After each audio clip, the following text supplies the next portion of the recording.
बच्चे ने पूछा कि खरबूजे के अंदर चीनी किसने डाली, मीठा कैसे हो गया? तो उसने कहा जब तुम सो रहे थे भगवान जी आए थे, चीनी डाल के गए थे। वाहियात उत्तर है, पर उस बच्चे को ये भरोसा हो जाता है कि इसको ये भी पता है। जब मैं 10 साल का था मुझे लगता था कि मेरे पिता सब कुछ जानते हैं। जब मैं 20 का हुआ मुझे समझ में आया कि मेरे पिता कुछ नहीं जानते हैं। आज मैं 30 का हूं, मुझे लगता है कि वो सच में काफी जानते थे। एक गैलेक्सी मिल्की वे के एक स्टार सूर्य के 9 ग्रहों में से एक ग्रह पृथ्वी के 200 देशों में से एक देश की 1 ट्रिलियन स्पीशीज में से होमो सेपियंस के 140 करोड़ में से एक मैं हूं। मैं खुद को कितना सीरियसली लूं। मुझे लगता था कि मैं पता नहीं क्या चीज हूं।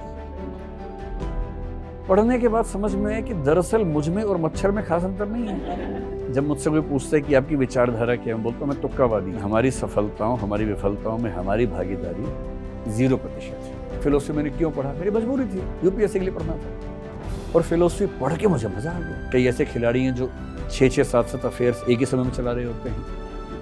बहुत प्रैक्टिकल लोग हैं वो। अपना क्या है इस जीवन में सब तो लिया उधार, सारा लोहा उन लोगों का अपनी केवल धार। नमस्कार देवकीर्ति जी, मेरा नाम दर्पण है।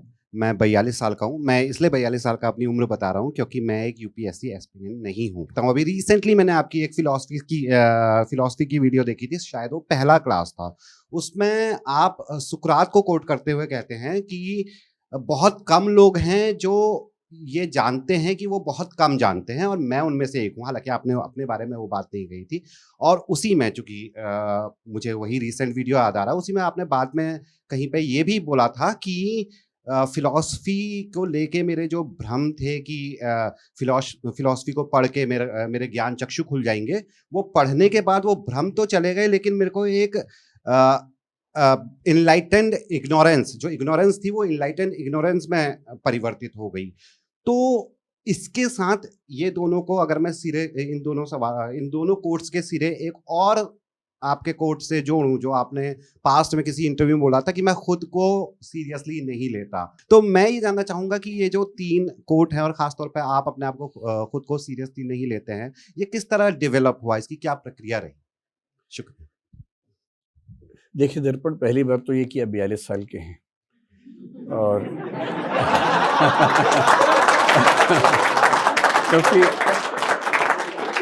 क्योंकि आपने खुद ये बात बहुत जोर शोर से बताई, मैं इसलिए कह रहा हूँ। और मैं तो 49 साल का हूँ, आपसे भी 7 साल बड़ा हूँ। लेकिन मेरा मानना है कि इसको लेके बहुत सीरियस नहीं रहना है। जो लोग 42 के नहीं है, कुछ साल 42 के वो भी हो जाएंगे, ऐसा क्या है?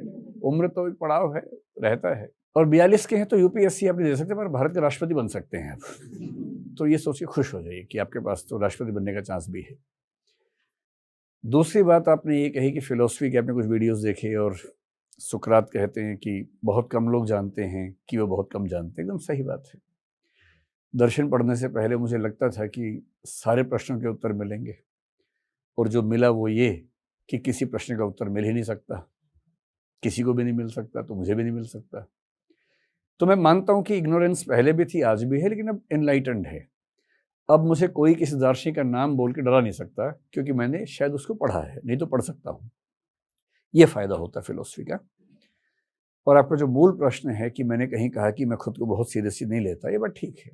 और मेरा ख्याल है कि फिलोसफी पढ़ने के बाद वैसे भी किसी को खुद को बहुत सीरियसली लेना भी नहीं चाहिए। क्यों नहीं लेना चाहिए? क्योंकि आपने पढ़ाई कर ली है। पढ़ाई करने से पहले हम एक खास माइंडसेट में होते हैं, इसको ईगोसेंट्रिक अप्रोच कहते हैं लाइफ को लेकर। ये छोटे बच्चों पे शोभा देती है। 3 साल 4 साल 5 साल के बच्चे मनोविज्ञान की भाषा में बोलते हैं कि वो ईगोसेंट्रिक स्टेट ऑफ माइंड में है। इसका एक बड़ा सिंपल एग्जांपल आपको देकर समझाता हूँ। जब मैं 4वीं-5वीं क्लास में था, एक बार हमारे पड़ोस के घर के अंकल ने अपने घर से मुझे, दीवारें छोटी होती थी उस जमाने में छोटे शहर में, मुझे बोले कि बेटा कल का पेपर दे सकते हो? मैंने कहा हाँ अंकल। मुझे बड़ी खुशी हुई। तो कल मेरा जो पेपर हुआ था क्लास में, मैं क्वेश्चन पेपर लेके उनको दे आया। तो उन्होंने बताया कि बेटे मैं न्यूज़पेपर मांग रहा था। अब मुझे समझ में आता है कि ऐसा क्यों हुआ। क्योंकि छोटा बच्चा दुनिया के सेंटर में खुद को रखता है। ईगोसेंट्रिक होने का यही मतलब है कि दुनिया के केंद्र में मैं हूं। ये मुझसे कल का पेपर मांग रहे हैं, यानी इनको पता है कल मेरा टेस्ट हुआ है, पता होना ही चाहिए। ये भी नहीं पता तो फिर क्या जानते हैं। और मेरा क्वेश्चन पेपर मांगना चाह रहे हैं, यानी जीके बढ़ाना चाह रहे हैं अपनी, बढ़ानी चाहिए। तो मैंने वो पेपर दिया। मैं सोच भी नहीं पाया कि न्यूज़पेपर मांग रहे हैं। ये छोटे बच्चों का लक्षण है। और दुनिया के अधिकांश मनुष्य उम्र से बड़े होते हैं पर छोटे ही बच्चे रह जाते हैं। सिगमंड फ्रॉइड ने एक बड़ी गहरी बात कही थी कि जब बच्चा पैदा होता है वो देखता है कि घर में उसका पिता बहुत ताकतवर है। ये क्रिश्चियनिटी के बारे में कह रहे हैं वो बेसिकली। जब भी बच्चे के मन में कोई सवाल आता है वो पूछता है अपने घर में किसी से, किसी को नहीं पता तो सब लोग घर के मुखिया को देखते हैं कि वो जवाब देगा, और वो आमतौर पर जवाब दे भी देता है, बेशक झूठे जवाब दे पर दे देता है। जैसे बच्चे ने पूछा कि खरबूजे के अंदर चीनी किसने डाली, मीठा कैसे हो गया। अब बाप को नहीं पता बायोलॉजिकल प्रोसेस कैसे कैसे होता है कोशिकाओं में, तो उसने कहा जब तुम सो रहे थे भगवान जी आए थे, चीनी डाल के गए थे। वाहियात उत्तर है, पर उस बच्चे को ये भरोसा हो जाता है कि इसको ये भी पता है। जब मैं सो रहा था ये जाग के देख रहा था कि भगवान जी चीनी डाल रहे हैं। तो बच्चे को धीरे धीरे लगता है कि भाई मेरा बाप जो है ना बड़ी गजब की चीज है, इसको हर सवाल का जवाब पता है, और ताकत तो ऐसी कोई चू नहीं बोल पाता इसके सामने। घर में खूब डिबेट होगी, अंत में ये जो वाक्य बोल देगा फाइनल हो जाएगा।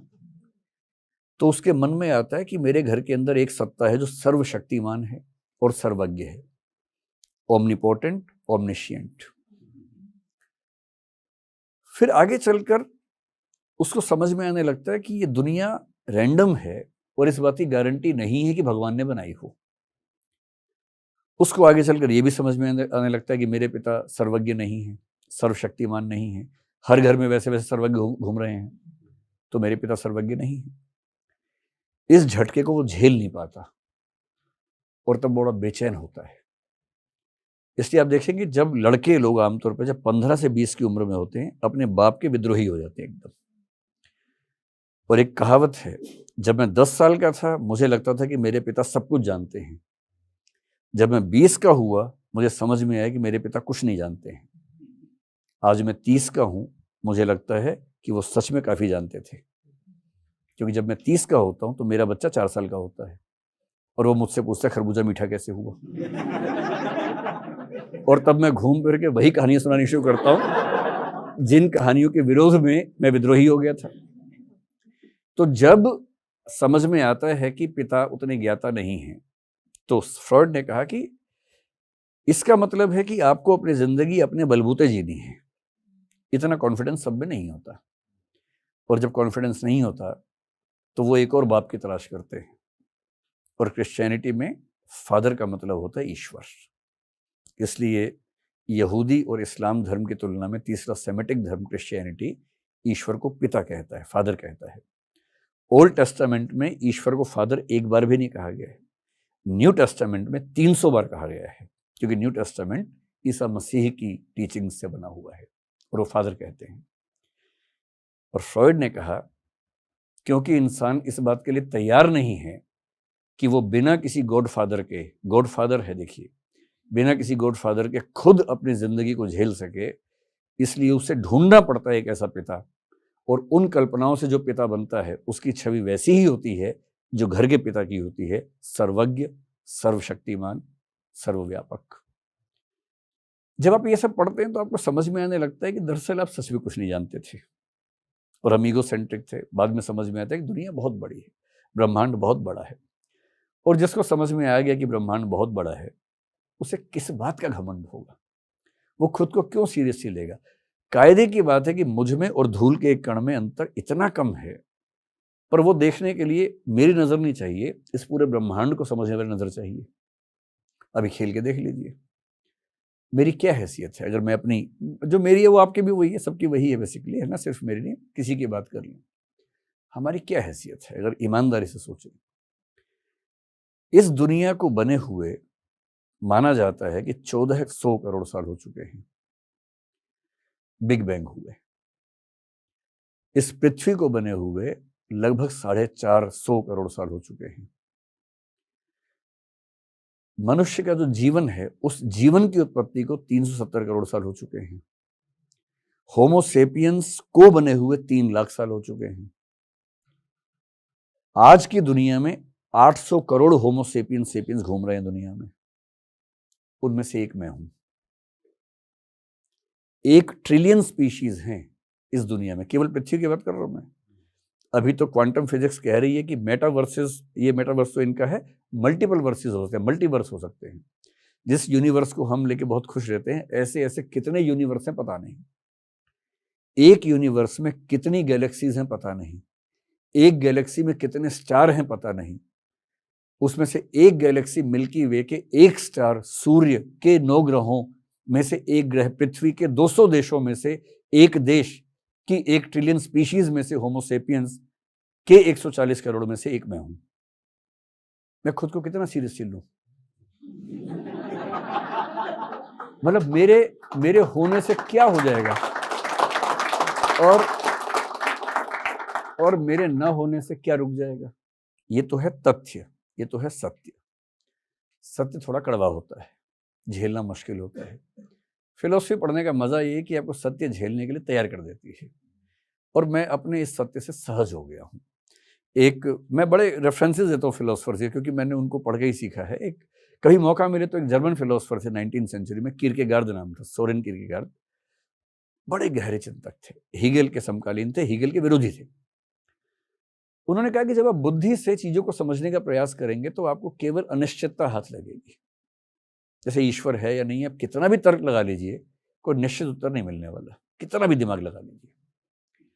ये अनिश्चितताएं आपको बेचैन कर देंगी, विह्वल कर देंगी, और लंबे समय तक बेचैन रहने के बाद आपको अपने अंदर से एक उत्तर मिल जाएगा, और वो उत्तर फैक्चुअली करेक्ट हो या ना हो, वो आपकी अंडरस्टैंडिंग के लिए, सुकून के लिए पर्याप्त उत्तर होगा। इस प्रोसेस में जब मुझे पहली बार पता लगा कि मेरी कोई हैसियत है नहीं, क्योंकि मैं भी जब 20-22 की उम्र में था, मुझे लगता था कि मतलब दुनिया के इतिहास में 2 ही चरण हैं, एक मुझसे पहले, एक मेरे बाद, मैं सेंटर में हूँ। ऐसा कॉन्फिडेंस रहता ही था, सच में रहता था। मैं कविताएं ऐसे लिखता था गंदी गंदी उस समय, जो मतलब इस भाव में थी, मेरा वर्तमान भविष्य में इतिहास बनेगा, ऐसा मैं लिखता था। मुझे लगता था कि मैं पता नहीं क्या चीज हूं। पढ़ने के बाद समझ में आया कि दरअसल मुझ में और मच्छर में खास अंतर नहीं है। ऑल आउट जलने से वो मर जाता है, यूनियन कार्बाइड में फैलाव हो जाए इसका तो मैं मर जाता हूं, इतना ही मामला है। तो क्या फर्क पड़ता है? इसलिए खुद को बहुत सीरियसली नहीं लेना है। सीरियसली का मतलब ये नहीं सोचना कि मैं बहुत बड़ी तोप हूं, बस ये समझना है कि मैं बहुत छोटा हूं, लेकिन छोटेपन में खुश रहना है।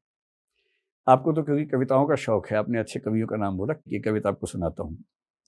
1950s-60s में एक कंसेप्ट चला डीह्यूमनाइजेशन का, सार्त्र से प्रभावित होकर लोगों को ये रियलाइज होने लगा कि हम बहुत छोटे हैं, हमारी कोई हैसियत नहीं है, लघु मानववाद कहते हैं इसको। तो उन्होंने कहा कि लघु हो तो भी तो बढ़िया जिंदगी जी सकते हो। उस समय कई लोग बहुत निराशा में लिख रहे थे। एक प्रभाकर माछवे तो क्या लिख गए, घूंट घूंट साइनाइड पीता हूं। और ऐसे सर्वेश्वर ने कुछ लिखा जिसका भाव है कि मैं कुछ नहीं हूं और खुद को दिलासे देता हूं कि मैं बहुत बड़ी चीज हूं, तो घूंट घूंट साइनाइड पीता हूं, किसी घिसे सोल के फटे हुए जूते का टूटा हुआ फीता हूं। ऐसी कविताएं लोग लिखते थे उस समय, निराशा से भरी हुई। वाजपेयी ने बड़ी अच्छी बात कही, अरे भाई हम छोटे हैं तो क्या हुआ, उसमें भी तो खुश रह सकते हैं। और तब उन्होंने लिखा, हम छोटे लोग चाहे अनदेखे अनचीन्हे बीत जाएं, कोई तो देखेगा हमारी मुट्ठियों में गुलमोहर के फूल थे, कोई तो चिन्हेगा हमारे होठों पर कविताएं थी। इसी में खुश है। हाय सर, मेरा नाम कुंदन है। कुंदन जी जी। मेरा सवाल ये, मैंने एक्चुअली आपका एक इंटरव्यू देखा था, उसमें आपने कहा कि आपकी सफलता के पीछे तुक्के हैं। तो वो ऐसे कौन से तुक्के हैं जिनको आप कहते हैं कि जिसकी वजह से आप सफल हुए, या ऐसा कहने के पीछे क्या विचार था आपका? जब मुझसे कोई पूछता है कि आपकी विचारधारा क्या है, मैं बोलता हूँ मैं तुक्कावादी हूँ। तुक्काइज्म मेरी विचारधारा है। ये बात मेरे बारे में नहीं, आपके बारे में भी है। हम सब जिंदगी में जितने सफल हैं, आपको अजीब सा लगेगा, लेकिन हमारी सफलताओं, हमारी विफलताओं में हमारी भागीदारी 0% है। मैं 5 भी नहीं कह रहा हूं, मैं 1 भी नहीं कह रहा हूं, मैं 0 कह रहा हूं। और ये बात समझ में तब आती है जब आप बहुत बारीकी से जिंदगी को समझते हैं। नहीं तो हवा में पंप भर के उड़ते रहिए, हवा में क्या दिक्कत है। गुब्बारे को अच्छा लगता है उड़ना, जबकि उसको नहीं पता कि खाली हीलियम की वजह से उड़ रहा है, उसमें उसकी कोई भूमिका नहीं है। तो गुब्बारा बन के हवा में उड़ना सामान्य बात है, लेकिन एक बार ईमानदारी से टटोल लेना कि मेरी सफलताओं में मेरी कितनी भूमिका है, वो ज़्यादा गहरी बात है। तो एक बार खेल लेते हैं। मनोविज्ञान में एक सिद्धांत जिस पे मेरी सहमति भी है, वो कहता है कि व्यक्ति का पूरा व्यक्तित्व दो चीज़ों से मिलकर बनता है, एक जेनेटिक्स और एक एनवायरनमेंट। जैसे मेरा IQ ठीक ठाक है, मैंने कभी नापा नहीं है, पर मेरा ख्याल है कि 120-30 कम से कम होगा। इससे मेरी भूमिका बिल्कुल नहीं है। मेरी हाइट ठीक है, इससे मेरी कोई भूमिका नहीं है। मेरी आंख खराब है, इससे मेरी कोई भूमिका नहीं है। मैं दिखने में बहुत कुरूप नहीं हूं, इससे मेरी कोई भूमिका नहीं है। आप लंबे हैं, सुंदर हैं, चौड़े हैं, मोटे हैं, मतलब मोटे भी हो सकता है, खा खा के मोटे हो गए हों, लेकिन बेसिकली आपका जो व्यक्तित्व है जेनेटिकली, उसमें आपकी कोई भूमिका नहीं है। इससे यदि किसी को लंबा होने का घमंड है तो उस मूर्ख को पता नहीं है कि उसमें उसकी कोई भूमिका नहीं है। किसी को छोटा होने का गम है तो उसमें उसे क्या भूमिका है, कोई भूमिका नहीं है। तुक्का लग गया। आप ऐसे पेरेंट्स के घर पैदा हुए जिनके जीन्स की हिस्ट्री में छोटापन था, तो आप छोटे हो गए। किसी के जीन्स में गोरापन था, आप गोरे हो गए। इसलिए आप विज्ञापन में जा रहे हैं ये बताने के लिए कि मैंने कौन सी क्रीम लगाई थी। तो लगाई नहीं क्रीम आपने कोई क्रीम नहीं लगाई। क्रीम लगा के आज तक कोई गोरा हुआ भी नहीं है। अगर आप सांवले पेरेंट्स से घर हुए, भूमध्य रेखा के आसपास पैदा हुए, तो आप सांवले हो गए। इसमें आपकी क्या अच्छाई है, गलती है, सामान्य सी बात है। आपका IQ आपके बस में नहीं है। अगर आपका मतलब आप पूरी ताकत से IQ में थोड़ी बहुत फेरबदल कर सकते हैं। रेंज डिसाइडेड है, उस रेंज के बियॉन्ड आप जा ही नहीं सकते।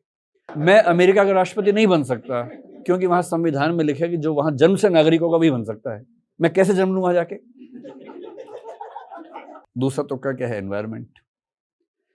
आप जिस घर में पैदा हुए, उस घर में आपके माता पिता की पढ़ाई लिखाई का स्तर क्या था, उनकी समझदारी का स्तर क्या था, आपको पड़ोस कैसा मिला, रिश्तेदार कैसे मिले, स्कूल कैसा मिला, कॉलेज कैसा मिला, टीचर्स कैसे मिले, ये सब मिलके आपका व्यक्तित्व डिफाइन करते हैं। और इनमें से एक भी चीज आप तय नहीं करते। तो आप या मैं क्या हैं? तुक्के से एक घर में एक जेनेटिक स्ट्रक्चर लेके पैदा हुए, दूसरे तुक्के से कुछ भाई बहन, कुछ रिश्तेदार, कुछ माँ बाप, कुछ स्कूल टीचर, कुछ कॉलेज टीचर, कुछ और लोग जिंदगी में आए, कुछ एक्सपोजर मिल गया। कोई बच्चा पैदा हुआ दिल्ली में, कोई पैदा हुआ बिहार या उड़ीसा के बहुत पिछड़े हुए गांव में। अब उस गांव में पैदा होने वाला बच्चा सामान्यतः दिल्ली के बच्चे से आगे नहीं निकल पाएगा।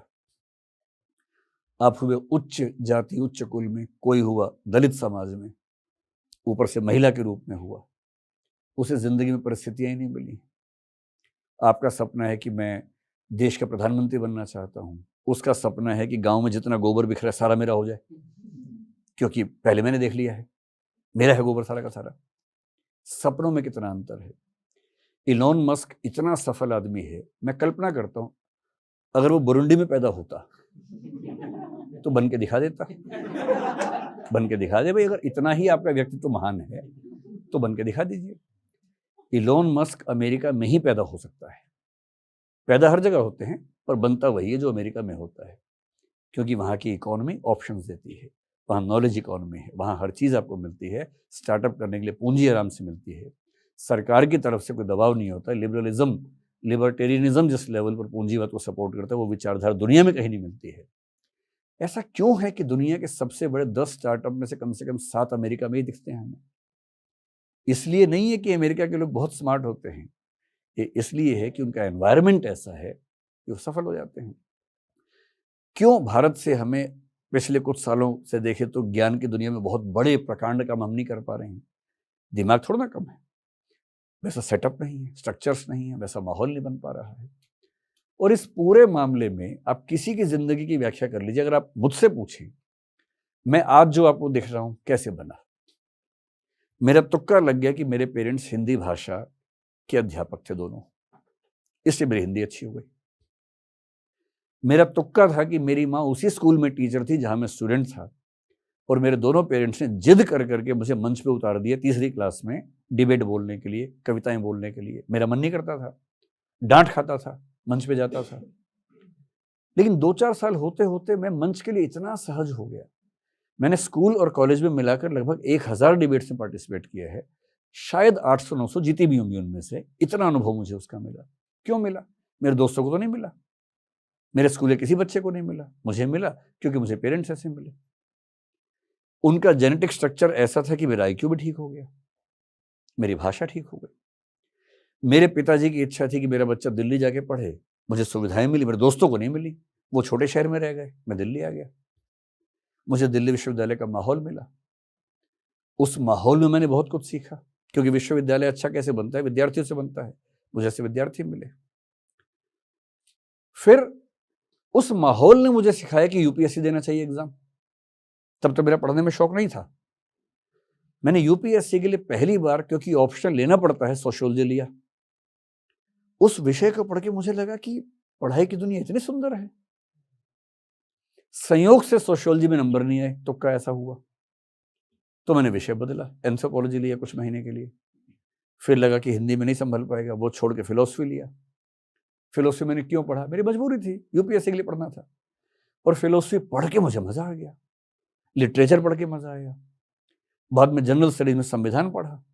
फिर UPSC में मैं टीचर बना, सिलेबस चेंज हुआ, मैंने एथिक्स पढ़ा, साइकोलॉजी पढ़ा, पॉलिटिकल साइंस पढ़ा। और ये सब क्यों पढ़ा? क्योंकि तुक्के से ऐसी स्थितियां बनती गई कि मुझे पढ़ना पड़ा। और ये सब पढ़ते पढ़ते मैंने पाया कि मुझे चीजें समझ में आने लग गई हैं। और जब चीजें समझ में आने लग गई तो कोविड आ गया। कोविड आ गया तो मुझे यूट्यूब पे आना पड़ा। यूट्यूब पे आया तो लाखों करोड़ों लोग उसको देखने लग गए, जो मुझे उम्मीद नहीं थी। देखने लग गए तो पहचानने लग गए। उन्होंने पहचाना तो अपने यहाँ बुला लिया। तो मेरा यहाँ होना भी तुक्का ही है। तो इस रूप में देखें तो हमारी जिंदगी में, हमारी अचीवमेंट्स में हमारी भूमिका अंततः 0% है। इस बात को जितना जल्दी समझ लें उतना अच्छा है, वरना हवा में उड़ने से कोई फायदा है नहीं। लेकिन इससे निराश नहीं होना है। कबीरदास के स्तर पे जाके सोचना है, मेरा मुझ में कुछ नहीं, जो कुछ है सो तोर। वो ईश्वर से कह रहे हैं, तेरा तुझको सौंपते क्या लागत है मोर। सब ईश्वर का है, मेरा कुछ नहीं है। आधुनिक कवि की भाषा में आपको शायद अच्छा लगे कविता की बात सुनने में, अरुण कमल एक कवि हुए हैं, कितनी गहरी बात कह गए हैं। अपना क्या है इस जीवन में, सब तो लिया उधार। अपना क्या है इस जीवन में, सब तो लिया उधार। सारा लोहा उन लोगों का, अपनी केवल धार। केवल धार मेरी है, लोहा सारा समाज का है। सब कुछ समाज से मिलता है। और इसीलिए महात्मा गांधी हो, कार्ल मार्क्स हो, कॉडवेल हो, ये सब कहते हैं कि व्यक्ति का व्यक्तित्व पूरी तरह से समाज का एक बाई प्रोडक्ट है, उसमें उसकी कोई भागीदारी नहीं है। व्यक्तिवादी लोग नहीं मानते, जैसे रसेल नहीं मानते हैं, लेकिन एक बहुत फेमस डिबेट है रसेल और कॉडवेल की डिबेट कहते हैं उसको पॉलिटिकल फिलोसफी में। कॉडवेल ने साबित किया रसेल को, बर्ट्रैंड रसेल को, कि रसेल, अगर तुम किसी कारपेंटर के बेटे होते तो हम मैथमेटिशियन रसेल को ना जानते, हम एक महान कारपेंटर रसेल को जानते हैं, क्योंकि तुम्हारा मैथमेटिशियन होना भी तुम्हारी परिस्थितियों से पैदा हुआ है, ना कि तुम्हारे व्यक्तित्व से हुआ है।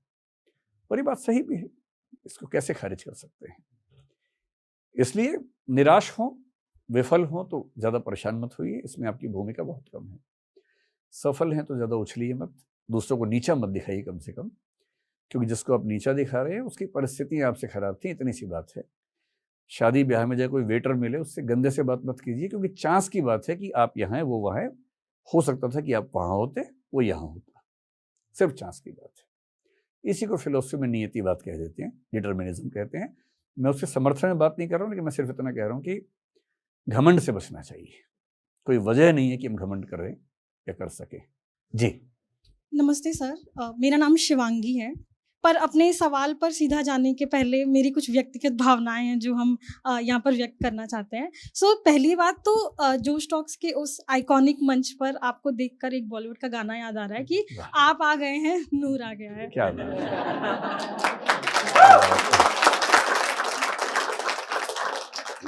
तो सर, मेरे जीवन का ये पहला इवेंट हम अटेंड कर रहे हैं और उस पे सोने पे सुहागा कि आपका इवेंट अटेंड कर रहे हैं, तो उसके लिए जोश टॉक्स का तहे दिल से शुक्रिया। तो सर, अभी कुछ दिनों पहले ना हमने YouTube पर आपकी एक वीडियो देखी, जिसके, अगर हम गलत नहीं है तो बिल्कुल शुरुआत में आपने बात करी थी कि लाइफ में प्रैक्टिकलिटी और इमोशंस को बैलेंस करके आप चलने की बात कर रहे थे, तो मेरा सवाल यहाँ पर ये है कि इसके पीछे, इस कॉन्सेप्ट के पीछे आपका क्या पर्सनल एक्सपीरियंस रहा है? मैं देखिए मध्यमार्गी आदमी हूँ। बुद्ध ने जो रास्ता सुझाया, अरस्तु ने जो रास्ता सुझाया, मैं उस रास्ते पे चलने वाला आदमी हूँ। मुझे लगता है कोई भी अति जो है वो ठीक नहीं है जीवन में। इमोशंस की अति हो या प्रैक्टिकल होने की अति हो, दोनों खराब हैं। जब हम बहुत इमोशनल होते हैं, इमोशनल स्टेट की सबसे बड़ी बात यह है कि वो बहुत क्षणभंगुर होती है, कुछ सेकंड्स के लिए, कुछ मिनट्स के लिए होती है। तो अगर आप बहुत इमोशनल हैं, इंटेंस इमोशंस आपके अंदर हैं और आपने उसमें कोई फैसला कर लिया है, तो तय मान के चलिए कि कुछ दिनों के बाद रिग्रेट आप करेंगे ही करेंगे, क्योंकि वो फैसला एक खास मेंटल स्टेट में हुआ और वो मेंटल स्टेट कुछ मिनट के बाद रहेगी नहीं, और आपने उसी में कमिटमेंट कर दी किसी को, उसी में घोषणा कर दी कुछ, और बाद में आप जिंदगी भर उस चीज को ढोते रहे क्योंकि आपने घोषणा कर दी थी। इसलिए इमोशंस पर कंट्रोल इतना रहे कि इमोशंस आपके ऊपर चढ़कर हावी ना हो जाएं, इमोशंस आपको मजबूर ना कर दें कि आपको कब कहाँ क्या बोलना है। मैं मजाक में एक बात कहता हूँ कि यदि कोई मुझे गुस्सा दिलाना चाहे तो मैं उससे बोलता हूँ कि तेरे चाहने से गुस्सा नहीं करूँगा, जब मेरा मन करेगा तब करूँगा। तुम चढ़ाओ मुझे, दिलाओ गुस्सा, करूँगा ही नहीं गुस्सा, मैं ले नहीं रहा तुम्हारे इनपुट को। जब मेरा मन करेगा गुस्सा तब करेंगे। इमोशंस में इतना कंट्रोल मेरा भी नहीं है, लेकिन हाँ, अगर इतना कंट्रोल हो तो जिंदगी बड़ी शानदार हो जाती है। ये भी सही है कि बिना इमोशनल हुए आप खुश हो नहीं सकते। खुश होने का बेसिक मतलब क्या है? 4 हार्मोन्स का बहना। उन 4 हार्मोन्स को बहने को बोलते हैं खुश होना। खुश होना केमिस्ट्री में, बायोकेमिस्ट्री में 4 हार्मोन्स का बहना है, उसका और कोई मतलब नहीं होता, इतना ही मतलब होता है, और मजा उसी में आता है जब वो 4 हार्मोन्स बहते हैं। प्रैक्टिकल होने में क्या है कि कभी कभी आपका मन करता है प्रैक्टिकल हो जाओ। आप सब उस फेज से गुजरे होंगे। हर व्यक्ति को लगता है कि वो बहुत इमोशनल है और लोग उसका मिसयूज कर लेते हैं, और मजे की बात है कि आपके बारे में दूसरों को भी ऐसा लगता होगा कि ये मेरा यूज कर लेती है, ये मेरा यूज कर लेता है, और आपको दूसरों के बारे में लग रहा है, क्योंकि हम सब सब्जेक्टिव तरीके से सोचते हैं ना। सबसे बुरी फीलिंग दुनिया में है ऑब्जेक्टिफिकेशन, कि किसी ने मुझे वस्तु की तरह इस्तेमाल किया, ऑब्जेक्ट की तरह इस्तेमाल किया। इससे बुरी कोई फीलिंग नहीं मानी जाती है। इससे कोई आपसे प्यार मोहब्बत की बात करे, बाद में धोखा दे दे, आपको लगता है कि मुझे यूज किया गया, मुझे एक ऑब्जेक्ट बनाया गया, ये फीलिंग बहुत बुरी फीलिंग मानी जाती है।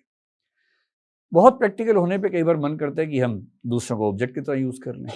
कई ऐसे खिलाड़ी हैं जो 6-6, 7-7 अफेयर्स एक ही समय में चला रहे होते हैं। बहुत प्रैक्टिकल लोग हैं वो। उनके इमोशंस भी उनके हिसाब से काम आते हैं। कहाँ कितना रो के दिखाना है, कहाँ किस अंदाज में बोलना है, कहाँ किसी से पैसे भी निकलवा लेने साथ में, हर चीज के एक्सपर्ट लोग हैं। ऐसे लोगों को तात्कालिक लाभ मिल जाते हैं, लेकिन मेरा ख्याल है कि एक समय के बाद कोई उन पर भरोसा नहीं करता है। और एथिक्स की दुनिया में एक बड़ा प्रसिद्ध कथन है जिसको हम एक्सियोम की तरह यूज करते हैं। एक्सियोम मतलब जो स्वयं सिद्ध कथन है, जो बेस है। It is good to be good. अंततः अच्छा होना अच्छा ही होता है। आप अच्छे रहेंगे, नुकसान झेलेंगे कहीं कहीं, लेकिन आपकी गुडविल होगी, साख होगी, लोग भरोसा करेंगे, और भरोसा करेंगे तो जीवन आपका अपने आप अच्छा हो जाएगा। इसलिए मैं बार बार ये बात कहता हूं कि बहुत प्रैक्टिकल होके दूसरों का खून चूस लेना, बहुत इमोशनल होके कुछ पैरासाइट्स को पाल लेना अपने साथ में, खून चुसवाते रहना, दोनों खराब बातें हैं। इतना इमोशनल नहीं होना है कि कोई गधा बना दे, इतना प्रैक्टिकल नहीं होना है कि आप दूसरों को ऑब्जेक्टिफाई करें। इंसान बनिए, इंसान रहने दीजिए दूसरों को। आपके लिए बताओ, हीगल का वाक्य है, be a man and respect others like human beings. तो खुद भी इंसान की तरह रहो, बाकियों को भी इंसान की तरह ट्रीट करो, इससे अच्छा क्या हो सकता है। और इसीलिए बैलेंस की जरूरत है दुनिया में। प्रणाम सर। जैसे आपने प्रैक्टिकलिटी की बात करी और बैलेंस की बात करी, तो हमारी जनरेशन में जनरली ये होता है कि हम पेरेंट्स के साथ सिचुएशन क्या होती है कि वो एक एज पे आ जाते हैं, वो एक तो वर्कहोलिक होते हैं, तो वो फ्री बैठना नहीं चाहते हैं, बट देन उनके हिसाब से शादी कर दी बच्चों की, ये हो गया, सब मेरा काम हो गया, मैं फ्री हूँ। जब मैं उनसे बोलती हूँ कि मेरे हिसाब से आपको लाइफ में और कुछ एक्सपीरियंस करना चाहिए जो अभी तक आपने नहीं किया है, हमारे पालन पोषण में आपने अपना टाइम स्पेंड किया है, मुझसे पूछते हैं क्या करें, तुम्हारी तरह बैग उठा के घूमने चले जाएं।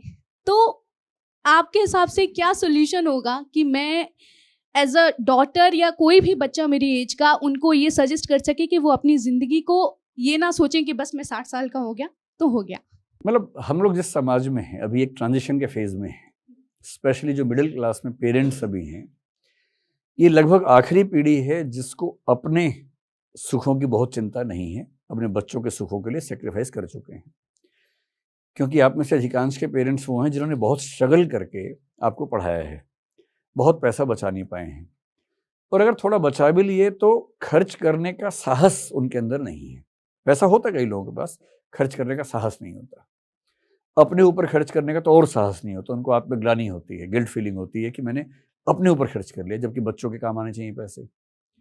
मेरे ख्याल से ये आखिरी पीढ़ी उस तरह की है मध्य वर्ग में, क्योंकि आपकी पीढ़ी जब पेरेंट बनेगी तो आप उतने परमार्थी टाइप के पेरेंट्स नहीं बनेंगे शायद, क्योंकि इसमें आपकी गलती नहीं है, समाज के ट्रांजिशन की गलती है, गलती भी नहीं है, नेचर है।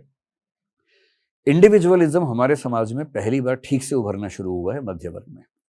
आज की जो नई पीढ़ी है, आप लोग हैं, आप लोग बुरे नहीं हैं, आप लोग इस नए समाज के प्रतिनिधि लोग हैं। आपको अपनी ज़िंदगी बिना कंप्रोमाइज़ के जीने की हैबिट काफ़ी हद तक है, पेरेंट्स की तुलना में ज़्यादा है। वो ड्रेसिंग सेंस से लेकर ज़िंदगी के फैसलों में हर जगह दिखती है। लड़कियों का अपने घर में आज़ादी मांगना अपने भाई के बराबर इसमें भी दिखता है। ये कहना कि मैं शादी नहीं करूँगी या नहीं करूँगा, और काफ़ी दूर तक इस बात को निभा पाना, ये कहते तो हर पीढ़ी है, लेकिन पिछली पीढ़ी बोलती थी 12 साल में कि शादी नहीं करेंगे, 18 में शादी हो जाती थी। आपकी पीढ़ी 18 में कहती शादी नहीं करेंगे, 30 में हो जाती है शादी, लेकिन 30 साल तक विवाह नहीं करेंगे। और आपकी पीढ़ी में क्योंकि विवाह बहुत लेट हो रहे हैं, एक्सपोजर बहुत ज़्यादा है, बड़े शहरों में आप रहते हैं, दोस्ती का एक्सपोजर बहुत ज़्यादा है, तो स्वाभाविक सी बात है कि वो सामाजिक ढांचा चल नहीं पाता जो आपके पेरेंट्स के समय में चलता था। इसलिए इश्क भी होता है, ब्रेकअप भी होता है, सामान्य बातें हो गई हैं। ये बड़े शहरों के युवाओं के बीच में सामान्य बातें हैं। विवाह की बहुत ज़रूरत भी आपकी पीढ़ी फील नहीं करती है, क्योंकि आपको लगता है कि क्यों किसी एक व्यक्ति को ज़िंदगी भर ढोएं, क्यों अपनी आज़ादी कम करें। आपको बेसिकली रूममेट की ज़रूरत है, ना कि पति या पत्नी की ज़रूरत है, और इसलिए आपको लगता है कि मैं क्यों अपनी आज़ादी से कंप्रोमाइज़ करूं। लिबरलिज्म ये पूरा विचार है, और लिबरलिज्म में इंडिविजुअल लिबर्टी का विचार सबसे केंद्र में रहता है। इसलिए आज की पीढ़ी को लगता है कि लिबर्टी का कंप्रोमाइज़ कभी नहीं करेंगे, और विवाह, परिवार लिबर्टी के बहुत गंभीर कंप्रोमाइज़ से बनने वाली संरचनाएं हैं।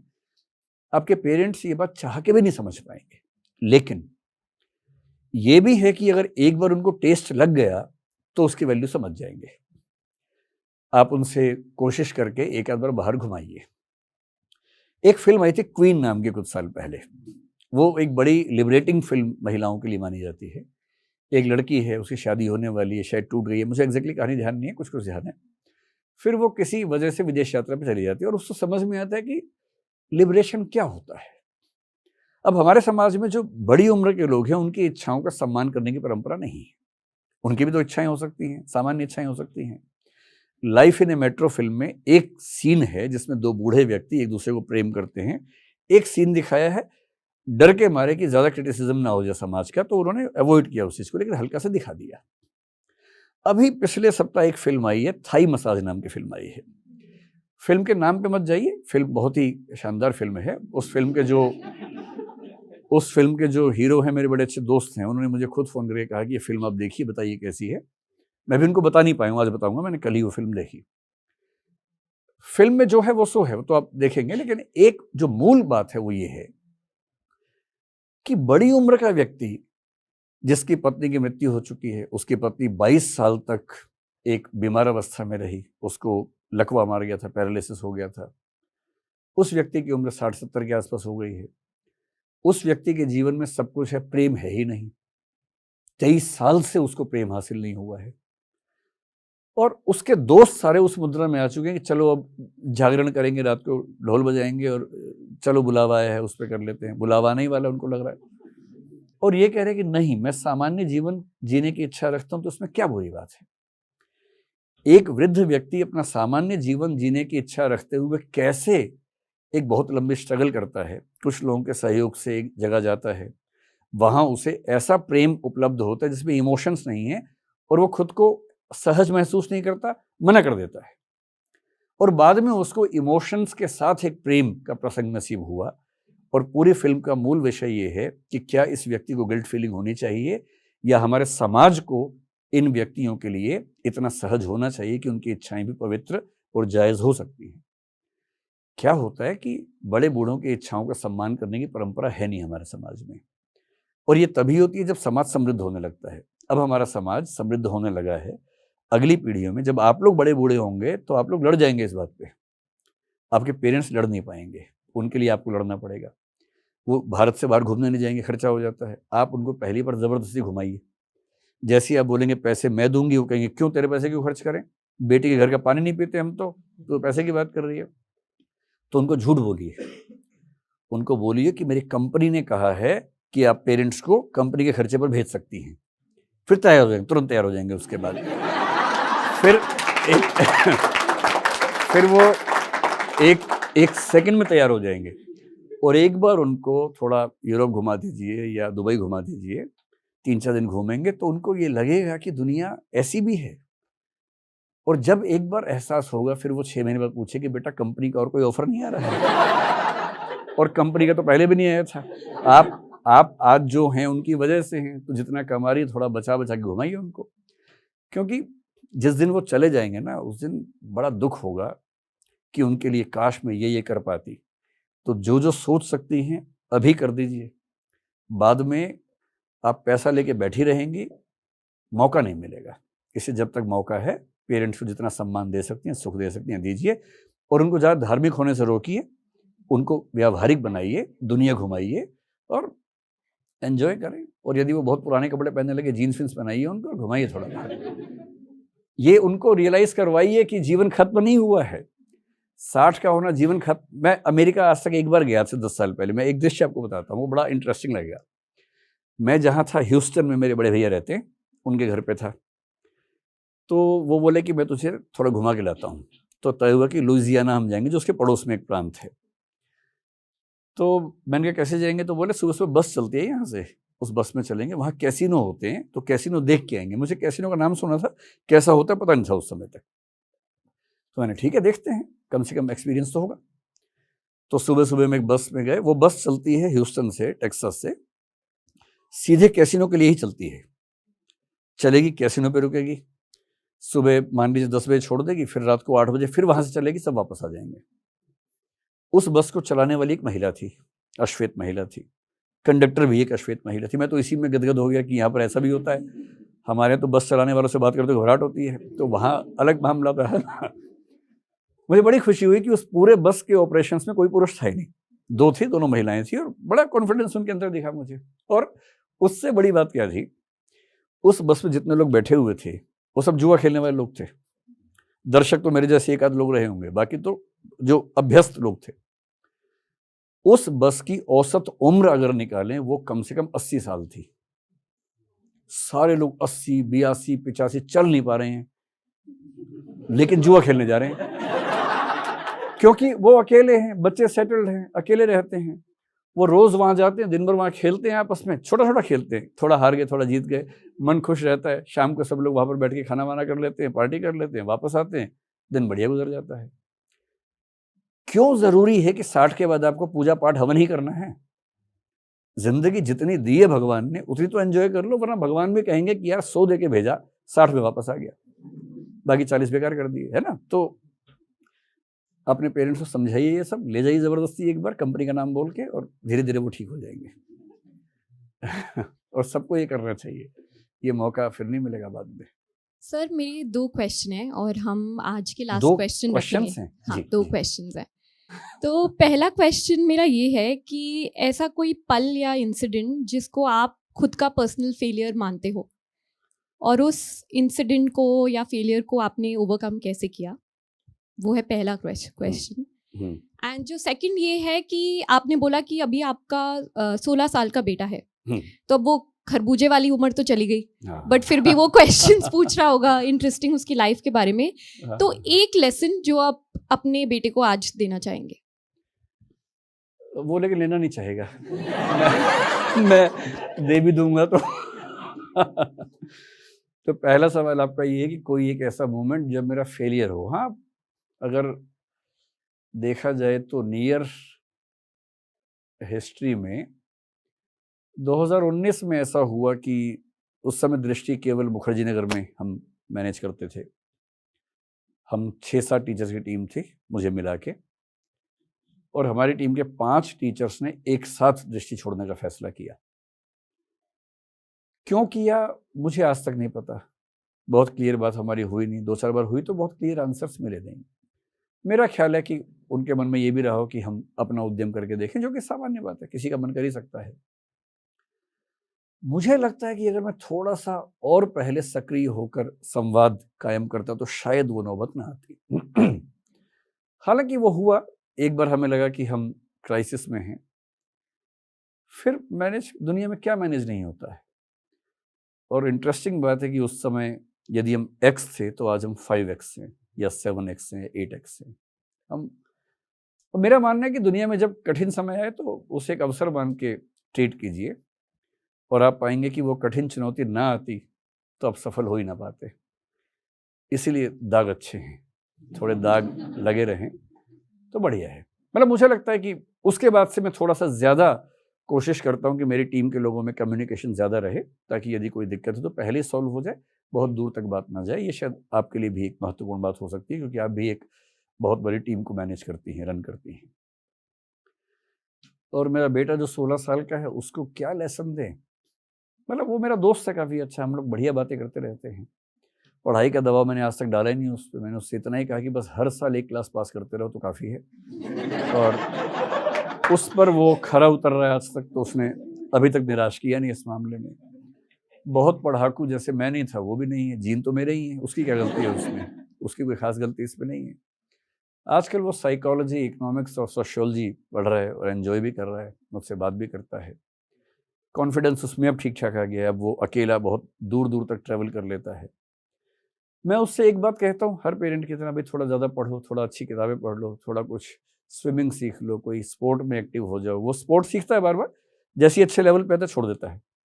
टेबल टेनिस उसने खेला तो नेशनल से खेल लिया एक बार, फिर छोड़ दिया। पूल बड़ा अच्छा खेलता है, पर जैसे ही मैं कहता हूँ थोड़ा सीख लो, उसको नफरत होती है सीखने के नाम से ही। तो अगर आपकी बात वो सुन ले तो उसको कहिए कि हो सके तो ज़िंदगी में कोई एक चीज़ चुन के उस पर ठीक से काम करो, ताकि लगे तो सही कुछ किया है। और मेरी समझ है कि वो भी टाइम पे सीख ही जाएगा, ऐसा सिखाने में क्या है। मुझे ग्रेजुएशन के बाद पहली बार समझ में आया कि पढ़ना चाहिए। वो तो 11वीं क्लास में है, तो वो भी समझ जाएगा।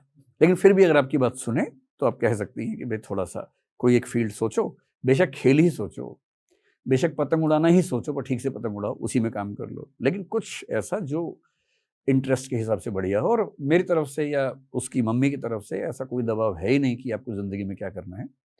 कुछ भी करो, एक समझदार इंसान बन जाओ। और एक बात मैं हमेशा कहता हूँ, फेलियर हो ज़िंदगी में कोई बात नहीं, किसी को चीट मत करना, धोखा मत देना। थोड़ी कम सफलताएं चलेंगी, लेकिन बेईमानी से मिलने वाली सफलताएं अर्जित मत करना। हम उसके बिना ही खुश हैं, और जीवन में पर्याप्त चीज़ें अभी भी हैं, आगे भी रहेंगी। इस बात को जनरली मानता भी है।